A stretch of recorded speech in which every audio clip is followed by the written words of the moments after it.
Hello दोस्तों, स्वागत है आपका हमारे यूट्यूब चैनल बायो हंटर में। तो आज हम लोग डिस्कस करने वाले हैं क्लास 12th के लिए कुछ इंपॉर्टेंट क्वेश्चन। तो अगर आप क्लास 12th के स्टूडेंट हैं और 2 फरवरी से होने वाले बायोलॉजी के एग्जाम में आप लोग अपियर होने वाले हो, तो ये कुछ ऑब्जेक्टिव्स जो है वो आपके लिए इंपॉर्टेंट हो सकता है। तो बिना स्किप किए हुए इस वीडियो को अंत तक देखें।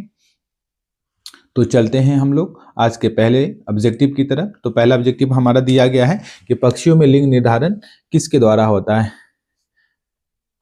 किसके द्वारा होता है? तो पक्षियों में अगर हम लिंग निर्धारण की बात करते हैं तो पक्षियों में लिंग निर्धारण जो होता है वो लिंग क्रोमोसोम के द्वारा होता है। और पक्षियों में जो लिंग क्रोमोसोम होता है वहां पे होता है जेड और जेड। अगर जेड की बात करते हैं तो यहाँ पे जो जेड होता है वो फीमेल के लिए यानी कि मादा पक्षी के लिए यूज किया जाता है। यानी कि मादा पक्षी में जो लिंग क्रोमोसोम पाया जाता है वो जेड पाया जाता है, जबकि नर की अगर हम बात करते हैं तो नर में जो आपका पाया जाता है वो जेड। तो यहाँ पे जेड ये नर के लिए लिंग क्रोमोसोम हो गया और जेड जो हो गया वो मादा पक्षी में पाया जाने वाला लिंग क्रोमोसोम हो गया। उसके बाद क्या आता है कि ड्रोसोफिला में लिंग निर्धारण। तो ड्रोसोफिला में भी लिंग निर्धारण जो होता है वो लिंग क्रोमोसोम के बेस पर होता है।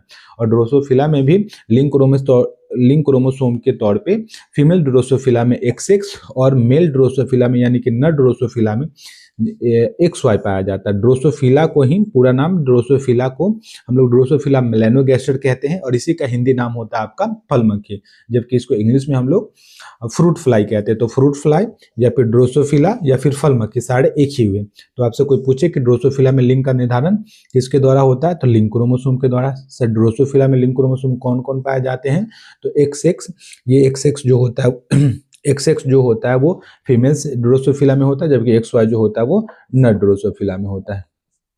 नर फल मक्खी में होता है, नर फल मक्खी में। अगला कहता है, अगला क्वेश्चन 3 नंबर क्वेश्चन आप देख सकते हो कि बहुपरिभावता के उदाहरण है।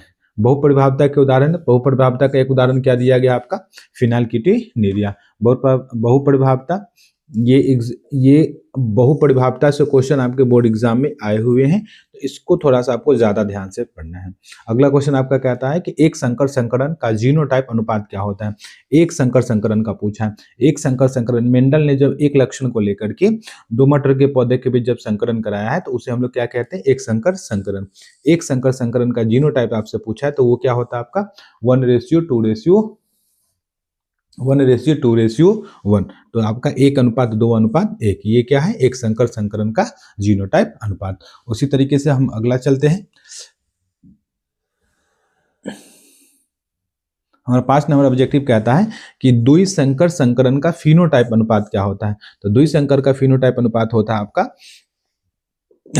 9:3:3:1 यानी कि 9:3:3:1। द्विसंकर क्या होता है कि मेंडल ने क्या किया था कि जब 2 कैरेक्टर को लेकर के 2 मटर के पौधे के बीच जब आपस में जब संकरण कराया था तो इसे क्या बोला गया आपका द्विसंकर संकरण बोला गया, जिसका फिनोटाइप अनुपात, जिसको आप लोग हिंदी भाषा में लक्षण प्रारूप कहते हो, जिसको दूसरी भाषा में या फिर हिंदी भाषा में क्या कहते हैं हम लोग, लक्षण प्रारूप। तो लक्षण प्रारूप अनुपात कितना होता है आपका 9:3:3:1। उसके बाद अगला क्वेश्चन हमारा कहता है 6 नंबर क्वेश्चन हमारा कहता है कि फिनाइलकीटोनुरिया रोग किस एंजाइम की कमी के कारण होता है।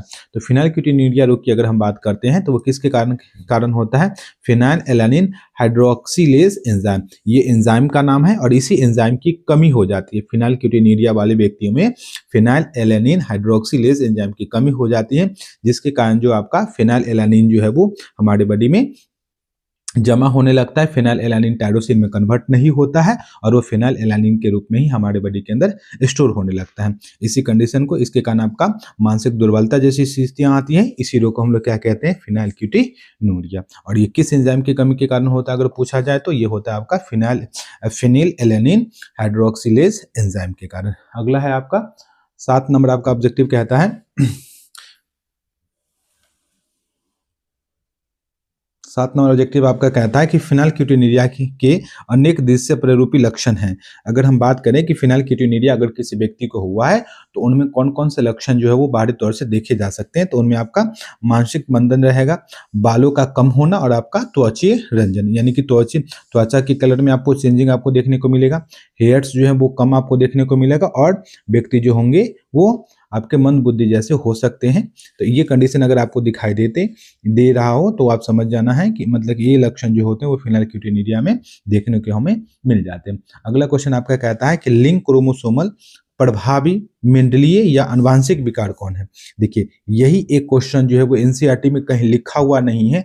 एक जब कुछ बीमारी के जब नाम एक जगह पे डायग्राम में जब मेंशन किया गया था तो वहां पे ये आपको दिया गया। इससे बोर्ड एग्जाम में क्वेश्चन नहीं आए हैं अभी तक, तो इसको आपको एकदम VBI इसकी आप टिक आउट कर लो। इससे क्वेश्चन आने की पूरी संभावना है क्योंकि इससे अभी तक क्वेश्चन नहीं आए हैं बिहार बोर्ड के अंतर्गत।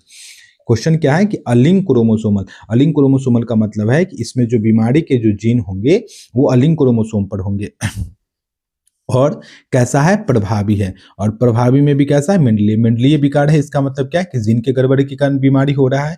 और जीन कहाँ है, कह रहा है अलिंग क्रोमोसोमल, यानी कि जो जीन है वो अलिंग क्रोमोसोमल है और प्रभावी है। तो कौन कौन ये ऐसा कौन सा आपका मेंडलीय विकार है जो अलिंग क्रोमोसोमल प्रभावी विकार के अंतर्गत आते हैं, तो वह है आपका मायोटोनिक डिस्ट्रोफी, जिसको आप लोग मायोटोनिक दुष्पोषण भी कहते हो। तो ये थोड़ा सा आपको ध्यान में रखना, यही एक बीमारी है जो प्रभावी के कंडीशन में आपको दिखाया गया है।